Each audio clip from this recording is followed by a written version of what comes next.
먹기만 하고 제대로 배설하지 못한다면 우리 몸은 과연 어떻게 될까요? 아마 몸속에 유해한 물질이 쌓여 결국 균형을 잃고 건강을 해치게 될 텐데요.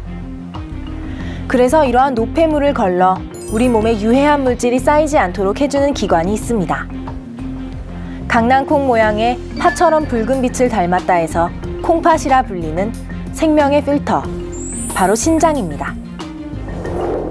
양쪽 옆구리 뒤편에 있는 신장은 척추를 사이에 두고 좌우로 마주보고 있습니다.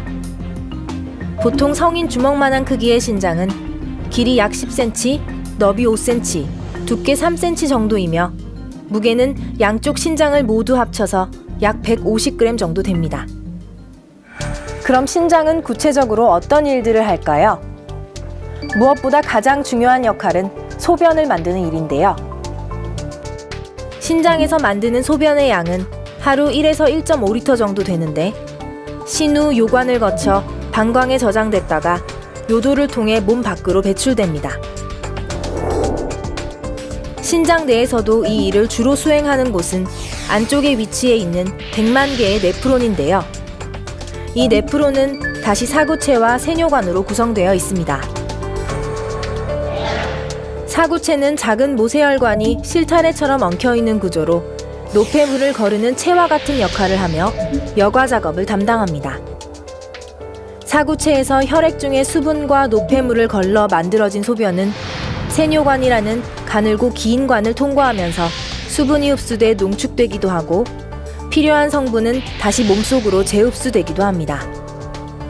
몸속에 어떤 물질이 필요 이상으로 많으면 신장이 알아서 넘치는 성분은 소변으로 배설시키고 부족한 것은 신장의 세뇨관에서 재흡수하는 겁니다. 신장 속에 있는 사구체는 아주 고운 체와 같아서 혈액에 있는 단백질 중 큰 입자와 적혈구는 통과하지 못하는데요. 때문에 정상 소변에서는 단백질이나 적혈구 등이 관찰되지 않지만 만약 신장 기능에 이상이 생겼다면 소변에서 단백질이나 적혈구가 검출될 수 있습니다. 이외에도 신장은 호르몬을 만들기도 하는데요. 적혈구 생산을 자극하는 조혈 호르몬을 분비해 적혈구 세포의 적당한 수치를 유지하고 빈혈을 예방해줍니다.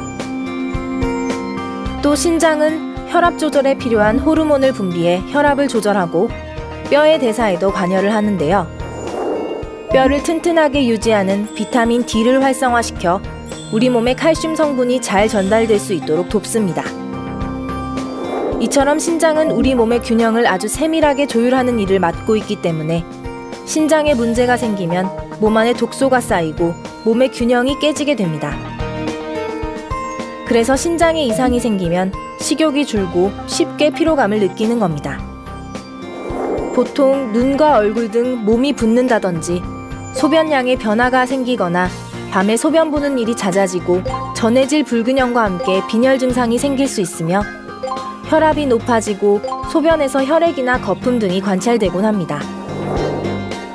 신장 기능의 이상 정도에 따라 이러한 증세들이 다르지만 때론 증상이 전혀 없어도 신장에 문제가 생긴 경우가 많습니다. 그러므로 이상 증세가 나타날 경우에는 신속히 의사의 진단을 받아보는 것이 좋겠습니다. 서서히 진행되는 만성 신부전은 신장 기능이 50% 이상 손상돼도 별다른 이상 신호를 보내지 않기 때문에 심각한 상태가 돼서야 발견되는 경우가 많은데요. 만약 만성 신부전일 경우 아무리 치료를 해도 건강한 신장으로 되돌리기 힘들기 때문에 결국 투석을 하거나 신장 이식이 필요할 수 있습니다. 따라서 정기검진과 함께 만성 신부전의 원인이 되는 만성 사구체 신염을 예방하고 당뇨병과 고혈압을 철저히 관리하는 것이 매우 중요하겠습니다. 더불어 신장에 무리를 주는 독성 강한 약과 담배 등은 되도록 삼가하고 평소 콜레스테롤과 빈혈을 관리하는 노력이 필요하겠습니다.